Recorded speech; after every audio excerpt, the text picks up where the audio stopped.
I'm here in Phoenix, Arizona, one of the hottest places in the entire country to talk about, of all things, ice hockey. It does take a lot to keep ice going in the middle of the summer here. Today, I sit down with Xavier Gutierrez.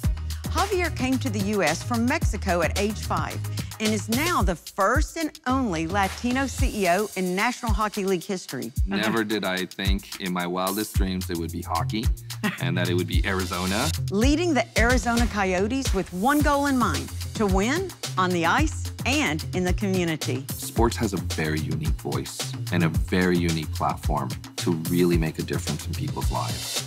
Welcome to the Inflection Point. I'm Monica Langley.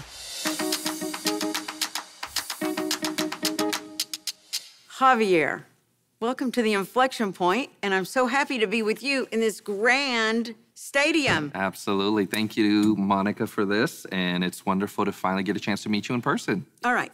So you know the name of this show is the Inflection Point. Mm-hmm. So that's my first question. Sure. What was that moment in your life when everything changed for you and it set you on the course that led you to this point today? Sure. I have several. Clearly the moment when my mother decided to immigrate to the United States from Mexico. But in terms of my personal inflection point, it really was high school. I had an opportunity to go to the oldest high school in California. I grew up in a very working class family on the east side of San Jose. My father worked 3 jobs. My mother was a stay-at-home mother. But Bellarmine College Preparatory, which was my high school, really exposed me to a very different socioeconomic circle. So it's an elite college prep school. It is. It's an elite. And with your dad working 3 jobs, you all probably couldn't afford it, right? Yep. Did your teachers say, you're a smart boy, you need to go to this school and you should get a scholarship? I had some excellent teachers and a principal in junior high who came to my parents and said, you know, your son is quite talented and he's quite smart. We think he should apply to this school.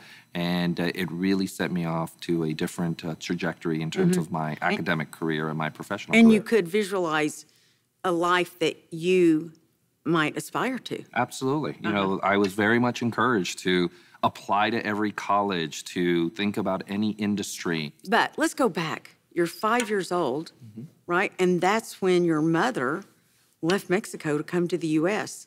Tell me about that. It was scary, you know, when I saw my mother leaving her home country, leaving her family, coming to the United States with really one vision in mind, which is a better life for her children. And that really was what she aspired to. She thought here in this country, if you worked hard, if you educated yourself, that the sky was the limit. And I remember my mother telling me from very early on, she says, I want you to apply to college, and there's 2 colleges. It's Harvard or Oxford.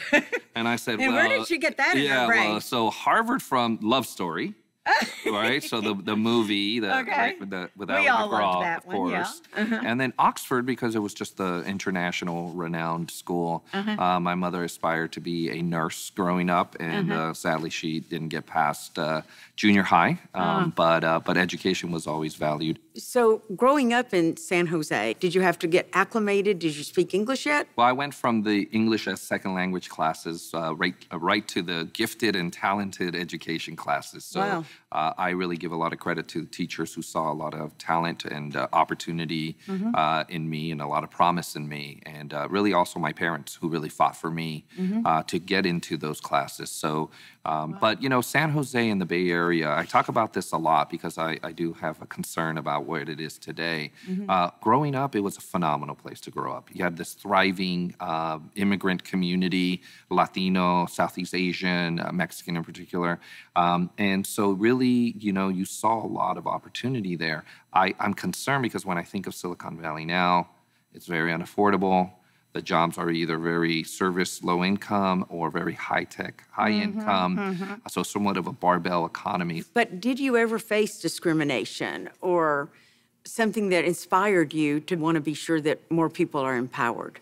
Absolutely. I mean, listen, while it was a positive experience, clearly San Jose was a perfect example of the segregation that you have, especially socioeconomically. You had this very large immigrant community, again, Latino community, but also a very burgeoning Southeast Asian community that was really facing a lot of obstacles for advancement. And the schools, the public schools that had a disparate investment into them.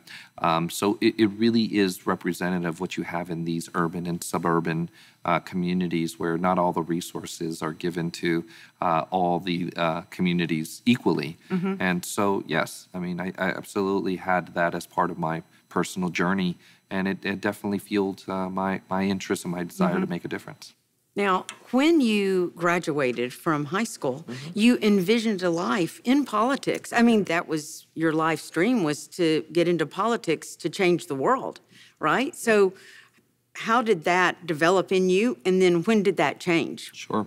Well, you know, the Jesuits have this saying of being a man and woman for others, and that was really ingrained in me. And really my thought process was that being in public service, being in politics was the place that I would do that. And so when I did have the fortune of going into Harvard, and my first night, I flew in, I dropped my bags, I go down to the Kennedy School, and I have pizza dinner with Michael Dukakis. And I'm thinking, there I was an 18-year-old, I'm first night at Harvard, and I'm sitting across the table from a guy who ran for president. There were two things going through my head. One, didn't realize how short he was. Quite yes, short. I covered him as a presidential candidate when I was at the Wall Street Journal. There you go. I know. And the second was, how lucky am I? How blessed am I that here I am, I'm an immigrant to this country.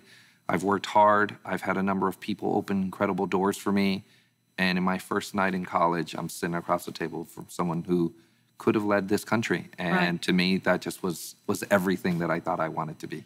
And then you did go as an intern to the youngest mayor in California, right? So a very good friend of mine, Fidel Vargas, got elected mayor of his hometown, Baldwin Park, California, which is a little bit east of downtown Los Angeles. And he got elected in between his deferral of Harvard undergrad and Harvard Business School. So here he is. He'd gotten elected in the early 90s, and I called him up. He says to me, well, what are you doing this summer? This is the summer between my sophomore and junior years at Harvard. And I said, well, nothing. He says, come be my intern. And I said, be your intern? He says, yes. I want you to do two things. In-N-Out Burgers was founded in Baldwin Park, and I want their headquarters to come back. And second, I really want to make changes in the city, and I really like to get your input. And so I did. I spent the summer there and brought In-N-Out Burgers back for 10 years. I love In-N-Out Burgers, too. That's why I love to come to the West Coast to get those. There you go. We might have to go get some later. And then what happened was the fall, I called Fidel and I said, I'd like to have your letter of recommendation for a public policy program. And he said no. And I was shocked because he was my only. You had been such a good intern. Exactly. I had gold star internship going on. Yeah. And Fidel, I remember the words that he said. He basically said, we need you to go learn how to bring capital back into our communities. That's where you could be most impactful. By the end, I had agreed to do an internship and another inflection point. And the internship was to go work on Wall Street. And he was right. I often say, you know, listen to the door openers in your life. And he was a door opener, and it put me into a place that I never thought I'd always wanted to be. And there you stayed. And then you landed with Alex Morello. Tell me a little bit about that experience. Sure. Well, you know, Alex is a friend. He's a mentor.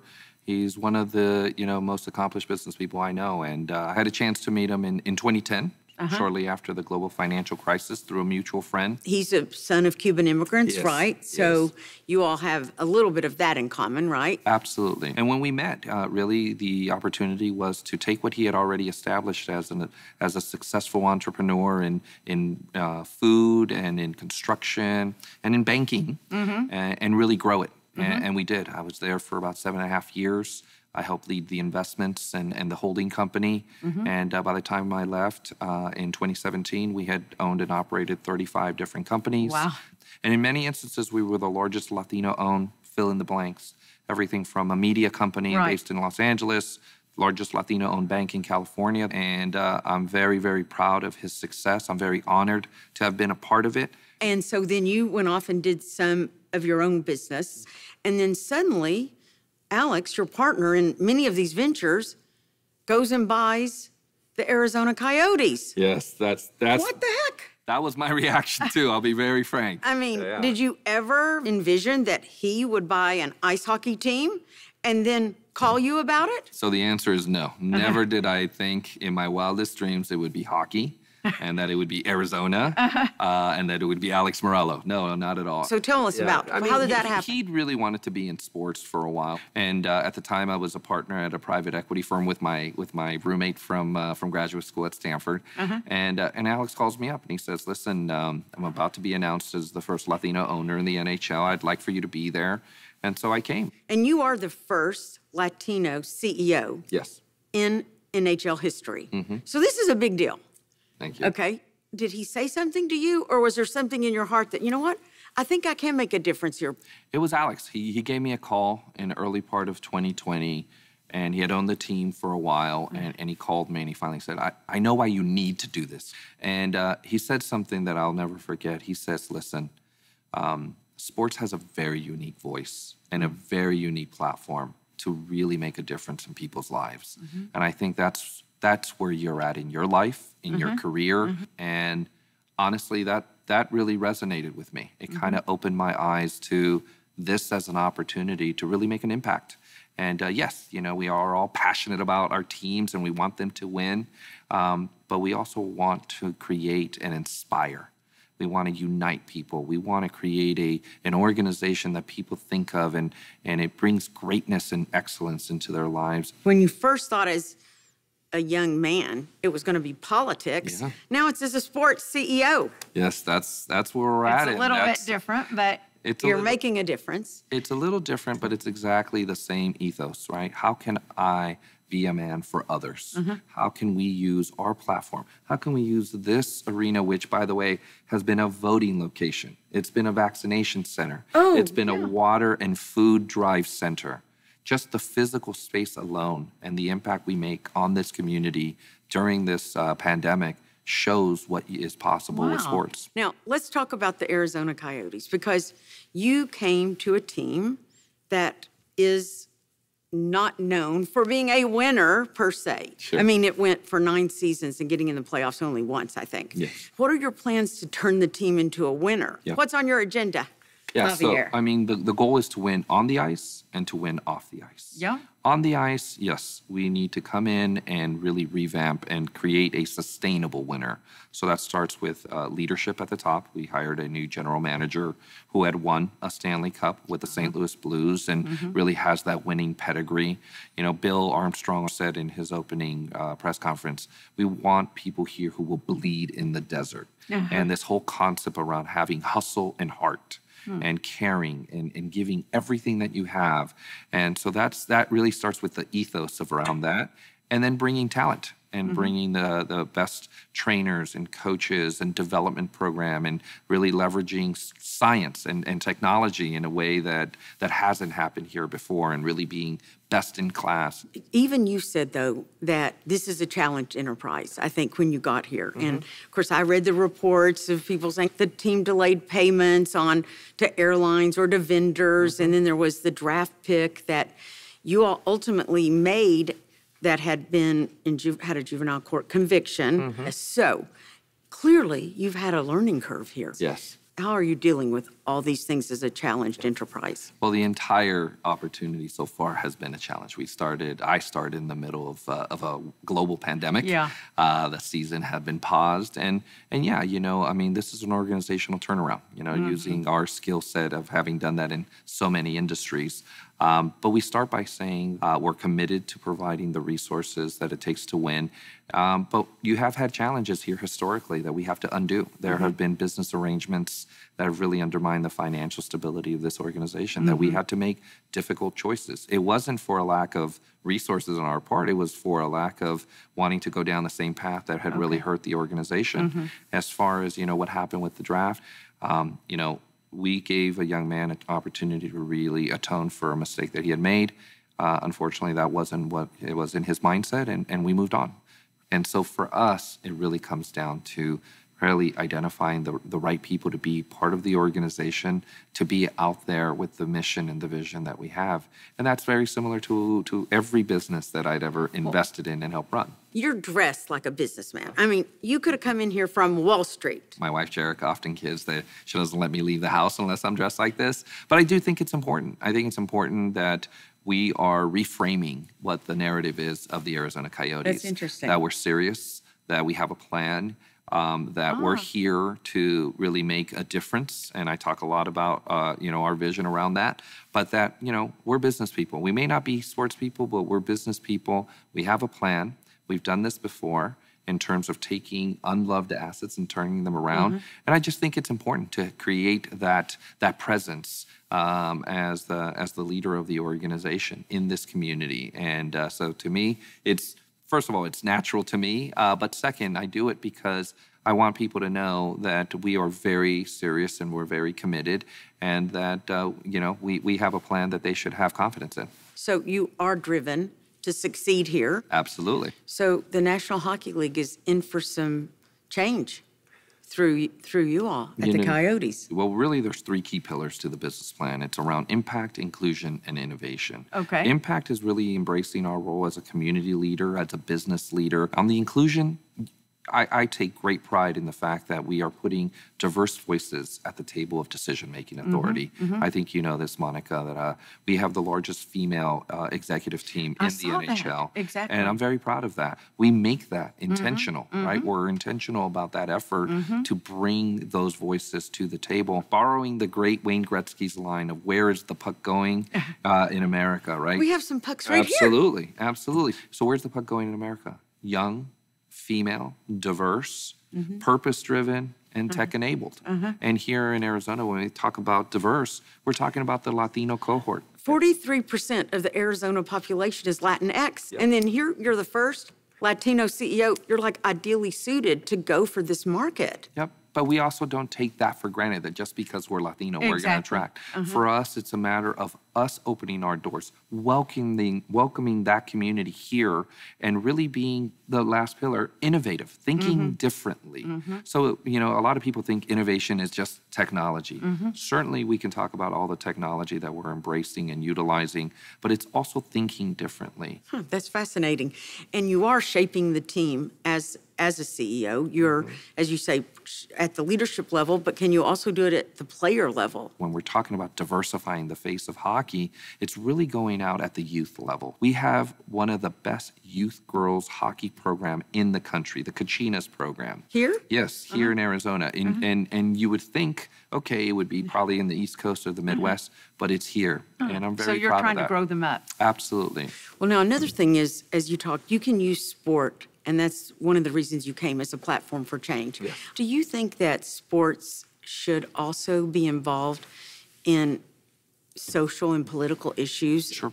Well, it's a question I get asked a lot, both internally and out in the community. And to me, what sports does is it gives you an opportunity to express your values, what you're for. Those aren't political statements. When you're for inclusion, when you're for empowerment, when you're for giving people opportunity. And to me, I actually think that sports teams, as members of this community, reflect the values of those communities. So to me, I don't see this as a political position. I see it as a reflection of value. We're here to improve and impact the lives of this community. And yes, sometimes it takes raising your voice and saying, this is what we're for. I understand when people say, I just want to come and watch a hockey game. Well, that's great. But we are also members of this community, and we reflect the values of that community. And to me, I just don't think that you can be a sports enterprise and not be engaged in what the community is engaged around. So you're not going to shy away from it if there's an issue that you feel like you've got to go forward on? I think we have already, taken a lot of action that shows we're a community leader, and we are for these values. Javier, you've made me a fan. Great. Yes.